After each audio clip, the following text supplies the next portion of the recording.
I'm going deeper into the brain, and I've always been fascinated by brain stimulation and the stories of Wilder Penfield that you may have already heard of, and a lot of you probably know. And I'm going to start a little bit in a unconventional fashion by showing you a more artistic project that we have been working on in the previous years with some friends who are also musicians, so we're a lot of creative minds. And given that I was always fascinated by brain stimulation and the works and how we can use it into as a window into the mind, we have recently embarked on a quite big project to actually digitalize the whole atlas, everything, all the works of Wilder Penfield into 3D atlas that we can use to reconceptualize how brain stimulation evokes brain activity and behavior. Because we know now that the surface of the brain is not a map of human brain function per se. We are actually engaging brain networks. And similar areas can have different effects on behavior, but also different areas in the brain can have similar effects. And this can be explained if we look at, for example, these brain regions that are associated with visual and auditory illusions. And we can see that all these points led to visual illusions in patients, and they're all connected to through white matter fiber tracts that constitute a whole brain network. And to give you a bit more in-depth idea, and also maybe to spark some discussion later on the neuro rights perspective on brain stimulation, I want to start with a short video that provides you with some context of what brain stimulation has evoked in patients by Wilder Penfield. So let's start with that and hope that it actually works. Buzzing sounds. These are brain stimulation sites and their networks, alongside with the patient exclamations that have been reported. Stimulation is applied and the patient hears the bell-like sounds in both ears. You hear a deader sound. There is no sound. Bitter sweet taste on the tongue. They feel like they're leaving their body. Somebody, boy. Patients in the operating theater being stimulated direct intracranial stimulation. Everything looks funny. That is, if I did not recognize you. Something was peculiar in the appearance of Dr. Looked more distant. Have funny thoughts evoked by stimulation. No pain. Thoughts seem to run in a circle. Very familiar memory in an office. Desk. Felt as if I had heard you before many years ago, in another place. Just began to cry. A man's voice again. Heard voices that screamed, had a feeling all over. Frightening. We're not in that world. Feeling as though I were somewhere else, as though you were all waiting here for me to come back. Voices, but I cannot get what they're saying. Thank you. Again, I hear voices. I sort of lost touch with reality. Like a figure on the left side, seems like a man or a woman. Familiar sight danced into my mind in the way again. Crazy things ran through my mind. I was younger. Gosh, there they are. My brother is there. He's aiming an air rifle at me. Robbers coming at me with guns. The patient began to weep and said, "It's coming, spell, fainting one." Another experience, a different experience, truer experience. I had a dream, I wasn't here. It was not like dreams I had before. Makes me try to imagine a familiar song. I do not hear the music. Mother is telling my brother he has got his coat on, backwards. I can just hear them. I see myself in childbirth. It feels as if I was reliving the experience. I hear voices late at night, around a carnival somewhere. Some sort of traveling circus. The queer feelings as though a dream was coming. I hear my mother and father talking and singing Christmas carols. Yes, sir, I heard a mother calling her little boy somewhere. It seemed to be something that happened years ago. There it goes. Everybody is yelling. Something dreadful is going to happen. Everybody is shouting at me again. Make them stop. They are yelling at me, doing something wrong. Song again. Doctor, I cannot sing it. It's instrumental. You can see from these patient exclamations what brain stimulation can do, but you can also see what brain itself can do and generate, and how brain stimulation can provide an access into memories and the mind. And the brain networks underlying them can tell us, on one hand, what the patient has experienced in the past, but on the other hand, also they can help provide us with information on what is going on in the brain, and maybe help the patients in the future for neuroprosthetics and decoding to help and alleviate symptoms of brain disorders. And deep brain stimulation is the clinical field where the applied brain stimulation in the operating theater that was done by Penfield is taking further into the depths, and was found to be beneficial for patients, and it's now a successful treatment for Parkinson's disease and other movement disorders, where the electrodes are in the depths and the pulse generator is implanted into the chest or abdominal wall. And this provides us with a research platform to study the network effects of electrical stimulation in the brain. And there are many different interactions at the synaptic level between cortex and the deeper structures like the basal ganglia that we can modulate with specific frequencies of electrical stimulation, and thereby interfere with the pathological changes, but also with the physiological function of these brain networks. And the result is quite astonishing. On the left side, you see a patient with the deep brain stimulator turned off. On the right side, you see the stimulator turned on. And you can see how dramatic the improvement in his movement ability is. This is a Parkinson's disease patient with a hallmark of slowness of movement or bradykinesia. And deep brain stimulation, only 15 minutes of DBS and the stimulation being continuously turned on, leads to a dramatic improvement in not only the motor symptoms, but also in the quality of life of patients. And we have done this in the past 20 years and developed a research platform from the preoperative neuroimaging Connectomics to intraoperative single-cell recordings or multi-unit activity recordings to post-operative connectomic research to really find the optimal brain networks that we want to stimulate, and finally going towards closed-loop adaptive stimulation, where we aim to adapt the stimulation in real time to the situations that our patients are facing. And I believe that we are really in a transformative time right now for the treatment of brain disorders, because the precision that we can get with deep brain stimulation is beyond any drug treatment ever. We can change the stimulation with millisecond precision. We can adapt it to the individual patients and situation. And I believe that there's a lot of potential in this ability, but we have to unlock it first, and we have to do more research to understand the mechanisms.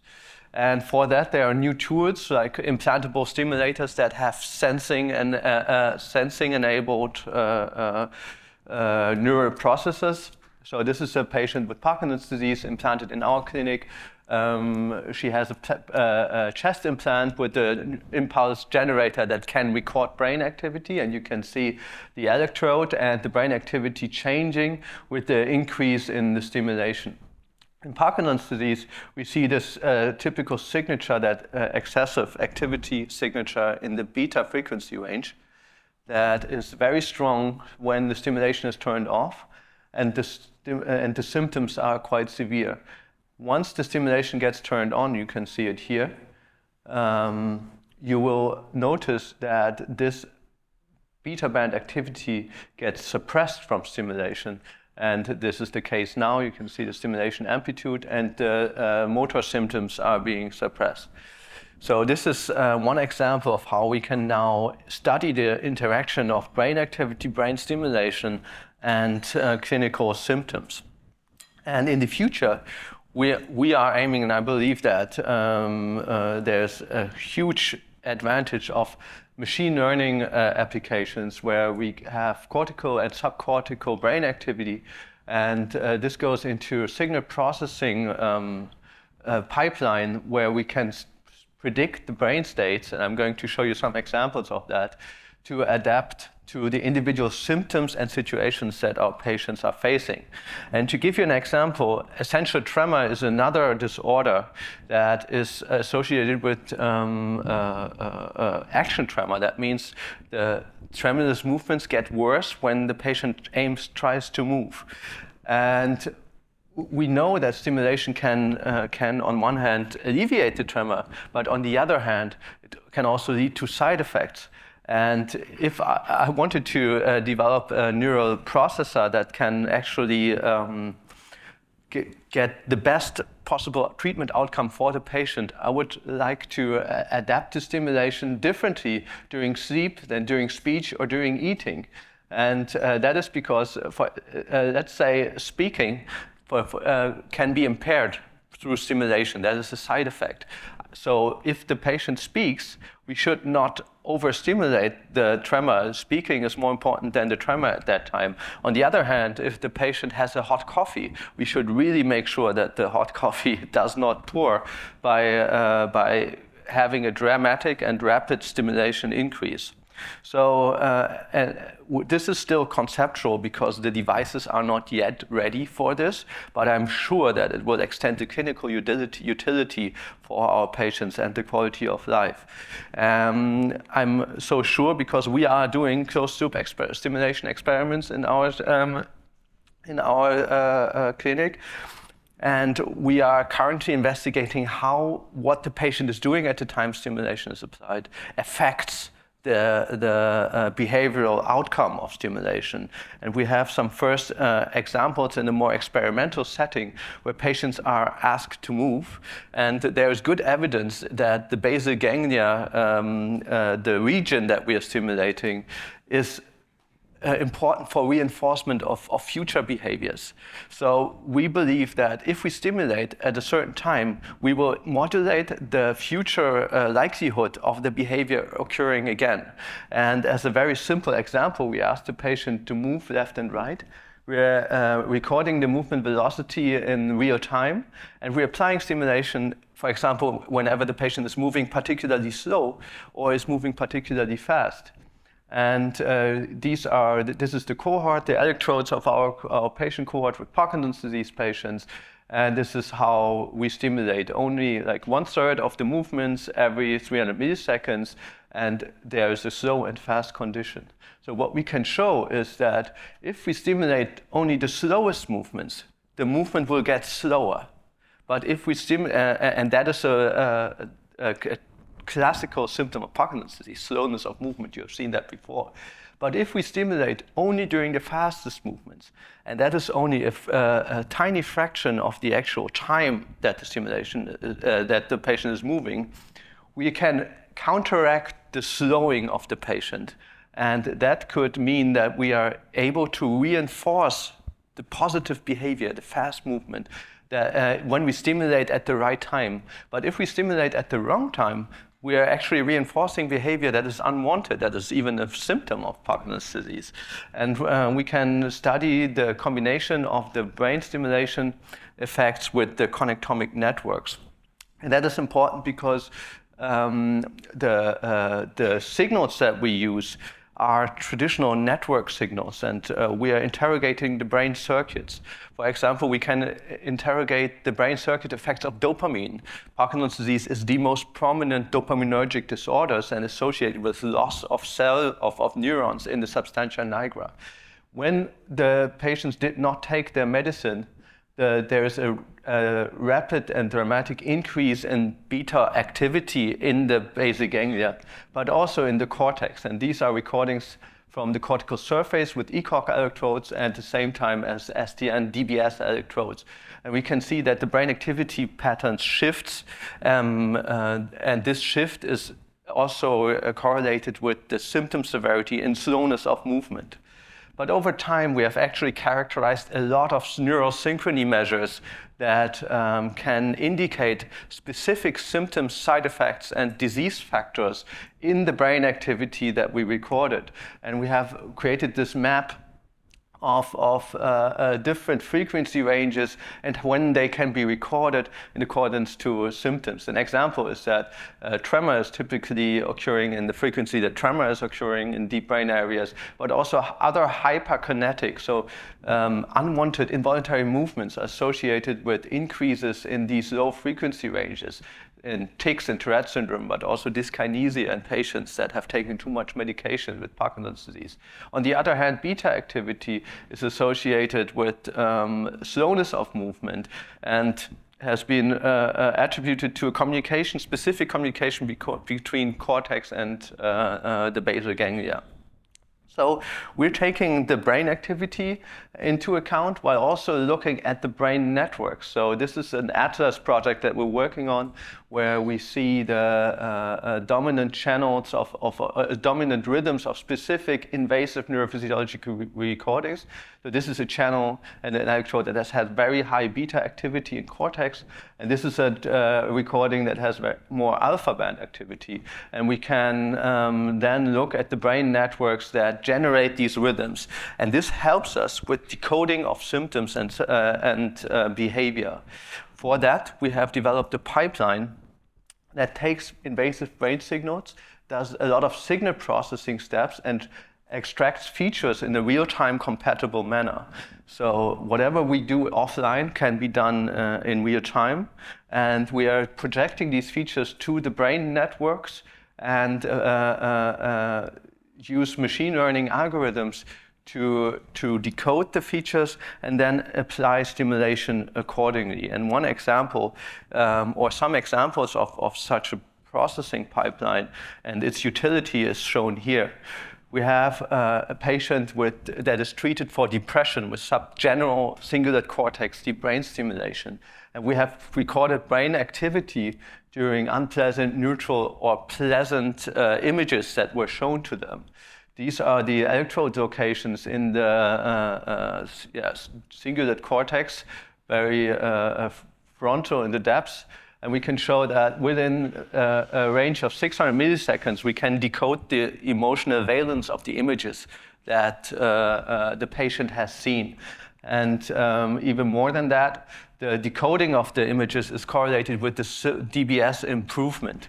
That means that either the patients that have a strong signal of emotional valence are also the patients that can improve in their depressive symptoms, or it means that the electrode location is ideally placed where the processing or decoding of emotions is possible.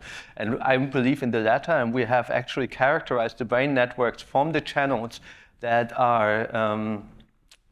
are particularly good in decoding emotions, and we found that they are related and connected to a brain network that is also quite similar to other brain networks associated with improvement in depression, such as therapeutic TMS target for DBS, for depression. But we can also decode symptoms of other brain disorders, like epilepsy, where now neural implants are available that stimulate when an epileptic seizure is being detected. And these This is the RNS NeuroPace system, and these systems have relatively simple decoders, and we show that if we increase the number of features and we look at multimodal feature characterizations, we can actually suggest specific settings to the brain implant that are present in the patients already to improve the clinical outcome. Because right now the NeuroPace device stimulates quite often, even in the absence of seizures, because of false positive detections. I think there are a lot of opportunities to use machine learning and improve the true positive rate. We can also decode intention, and in this case, movement intention in patients with Parkinson's disease from ECOG electrodes. This is a typical pattern of movement-related activity, and if we look at the readiness potentials, you can see that in the Parkinsonian off state, there's a quite long delay between the earliest neural representation of movement intention and the actual motor execution. That is 1.7 seconds. Dopamine and deep brain stimulation shorten the intention period. That means the time or decision time from the earliest neural representation of movement intention to actual movement execution is modulated both by the drug and the stimulation, which has important implications. And we can actually reproduce that even without readiness potentials, just by neural synchrony. And we can replicate that in the absence of dopamine, the patient takes longer to execute what they are intending to do. But of course, we should take a step back. I showed you a lot of different applications of invasive decoding, and I'm preaching to the choir here. I think we need rights and neural rights to ensure patient safety and ethical approach. And I'm going to finish with one proposal here, saying that, of course, we may have a huge potential with technology to improve brain function and even to treat brain disorders that were previously untreatable. But this can damage brain tissue, it can interfere with brain function, can pose risks to mental privacy, freedom of thought, and will. And but perhaps maybe one thing that I would ask you is whether going beyond individual patient models in machine learning can mitigate some of these risks of individual breaches of neural rights. And I'm just showing one last example here of decoding of movements, where we have cohorts of data from the US, from China, also from Germany, from our own clinic, and they've performed all kinds of different movements. I'm going to spare you the details, but in brief, we use our connectomic approach and apply Zebra, a novel contrastive learning algorithm that provides us with an embedding that is comparable across patients and can now actually provide models that have never seen the patient before. This is an example of our clinic, and this is a prospective validation of a machine learning model decoding the presence and amplitude of movements in this case, without having seen any data of the patient. I believe perhaps this is an opportunity to try to have less individual information in these models and look towards patient-to-patient decoding, where we can actually use individual other patients to train a model that can decode in future patients. And we have looked at that, which I find personally very interesting, is that there are some patients that are exceptional trainers for other patients, and then some that are exceptional learners. So any model from any patient can really help decode their brain activity. With that, I'm going to stop, and I'm just going to say that invasive brain-computer interfaces promise advances in the treatment of brain disorders, and I'm absolutely sure that we're at the brink of a revolution here, and we can see that perhaps in the future, some of the neural rights discussions can be approached from a perspective where the models become less individual and more anonymous to a certain degree. With that, I'm going to stop, and thank you all for your attention, and thanks to the Department of Neurology at Charité.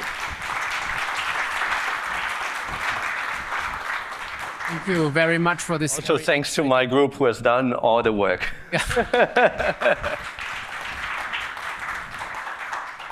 Very exciting, and I also liked your artistic intermezzo. We have just a few minutes for questions, but there will be lunchtime, and I hope Julian will be around. Yeah, I will. Yes. So 2 questions. Stani. Ciao, thank you. Fascinating talk with a lot of possible interpretations, of course. So 3 quick but difficult questions. Okay. First one, when you speak about emotions and affective thing, it's well known that we cannot easily disentangle what is arousal, emotion, or pain. And how do you falsify that? Similar thing about decoding of the movement, right? There are too many things correlated at the same moment. How do you falsify that you're really decoding the movement intention and not some consequence of it? And third, very much into what is this conference about is, I really loved your project about multiple recordings to optimize, like not to shake the coffee, right? But that's a highly adaptive algorithm. So how can we go through FDA or AI Act with that? Because we don't have a fixed hyperparameters. We have a constantly changing hyperparameters, which is contrary to what is certified now. Yes. So first question, the simplest one is regarding the dissociation of arousal and valence. And these, we use standardized databases where both the standards have been rated to arousal and emotion, and we have also asked the patients again to dissociate arousal and emotion, and we're confident that the signals we observe are related to valence more than arousal, but we also, of course, see arousal-related signals. Ultimately, and this is moving to the second question, in the movement domain, I completely agree. There are many things overlapping with regard to decoding of movement. Like there are so many things going on in the brain. How can we dissociate that? I think in the future, what you're getting at and what we're doing is to try to have multiple different tasks and make sure that we understand the specificity. And I think that our particular approach to not only use the brain signals but also the brain networks will actually help with that, because we are not because the signatures of different behaviors are different at the network topography level. So we can decide to pick up different channels for different modalities of behavior or feelings. Final question. Obviously, very, very difficult. I would probably ask you the same question with your reinforcement learning. I've found that very fascinating, finding optimal stimulation parameters for the application of sensory stimulation. I believe that we are at the frontier of a new time, and we need to advocate for the opportunities that we have, and we need to work on that. And I've been involved with the recent review article or perspective article for the NIH as a first step to be loud and say we need to advance our abilities to study brain-computer interfaces in an ethical way. Yeah. One more question. Here. Is it on? Yeah. So in relation to you, thanks for the talk. It was really great and fast and great. That's amazing. The mitigating proposal that you did at the end, using other patients or other people's data, you actually diminish the usage of the individual, and that's a privacy risk diminution. Downside of that, I think, I ask your opinion, is of course that, you know, resisting to being decoded, let's say, or brain read, or whatever word you prefer, is more difficult because you no longer have to collaborate or cooperate during the training phase. So it's actually increasing a certain risk when it comes to mental privacy. What do you think? I agree. That's a potential problem, yeah. So it's mitigating. It was more a discussion point. No, I think that's why we're here. But so it's exactly. Yeah. Or strengthening the risk. Yeah, I mean, I still think that, so I agree with you, but I'm also going to say, on the other hand, we're not picking up we're not training a new model to pick up specific aspects of the thoughts and brain function of the individual that we didn't want to pick up, right? So we're mitigating that risk that we're actually training a new model to do something or learn something about the patient that the model was not intended to learn. So we have more control in the cross-patient trained models than we have. But let's keep the discussion later on. I was so long with my talk already, I don't want to.